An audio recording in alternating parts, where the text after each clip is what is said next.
Okay, so I have an idea for a coupe door. The hubby has been really busy and working a lot, so I wanted to see if I could help out in any way, and maybe me and the girls can put this together. But this is what I'm thinking. This is just an old screen door from a sliding glass door. See it all the way up there to the end? Just an old, you know what? This came from the junk pile, okay? And I'm sure if you have a Homestead or maybe even your home, there's a little junk pile in that corner in the garage, or a small farm, there's that little junk pile off to the back corner in the acreage, whatever. That's where this came from, our junk pile. Anyway, I thought what I could do is, look at this. The chicken wire is exactly the right length, okay? So I could attach the chicken wire to the screen, okay? Then give additional support with the fence post like this. Hold on, I'm trying to do this with one hand. Okay, the fence post, screw that across the bottom. It's not lined up right now, but you see what I'm saying. Screw that across the bottom, all right? Maybe another one in the middle, and then another one at the top, and then do some cross bracing. And I've got some, this looks like some, not 2x4, yeah, anyway. We probably will use these for our side bracing. So this looks like a 1x2.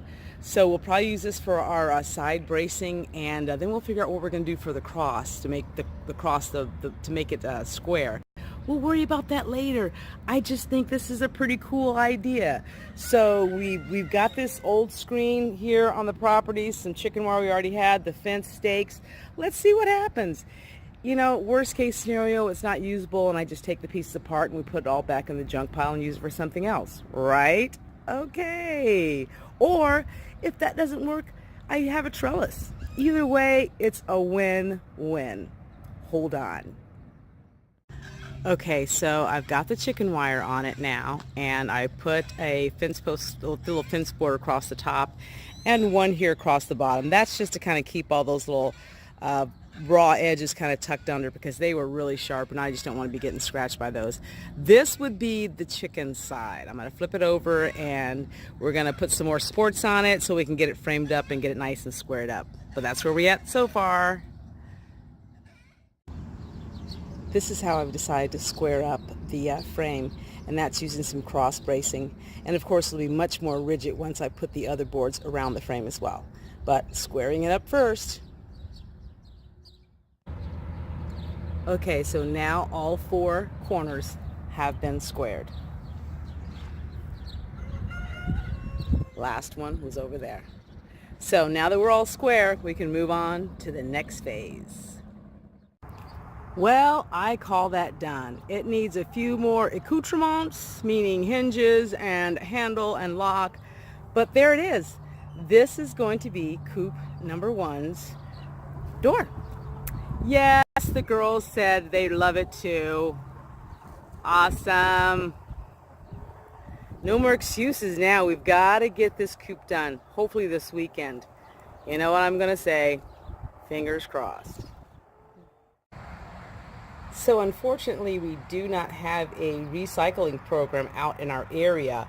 So what I'm doing now is, and I love this, every plastic container now is a growing vessel. I mean, this is a creamer container, and I'm a big coffee drinker. I say I'm a big creamer drinker? I'm not sure. But I'm going to put all my holes in that one on the sides. And the reason why I put holes in the sides and the bottom, if you may have wondered, the holes in the sides are so the roots, when they come to the side, they'll hit that air hole and it'll spread from there. It makes the plant, from what I understand, aerated so that it doesn't get root bound. Like when you buy those plants and all the roots are just bound up in the bottom, you won't see that if you put holes all around the sides of your containers and on the bottoms. And you'll notice on my seed cups that I do that. I'll show you, like, for example, here's the cups that I normally use right here, the white ones. And see, I've put holes just all around the cup, obviously in the bottom, but just all around the cup. And it's interesting to see what the roots do with that method as opposed to just putting holes in the bottom. It's much better for your root system.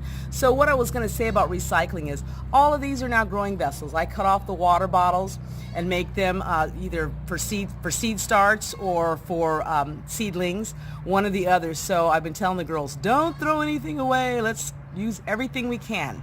So this is our way of helping out. Okay, so in addition to Sprout City, we have this area over here, which I have cuttings. Remember all the cuttings that I took the suckers off the tomato plants? This is them right here. And I'm sprouting them right in here. There, see? That looks really nice.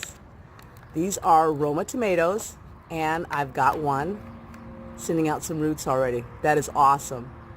That is really awesome. So once these get rooted well, then I will put them in soil. These are yellow pear tomatoes. Looks like everybody needs a little drink of water this morning. More yellow pear tomatoes here. This is a couple of peppers here. I believe jalapenos here as well. So you know what? They either sprout or they don't. But once again, this is one of those things where just spending a little time, you might get some free plants.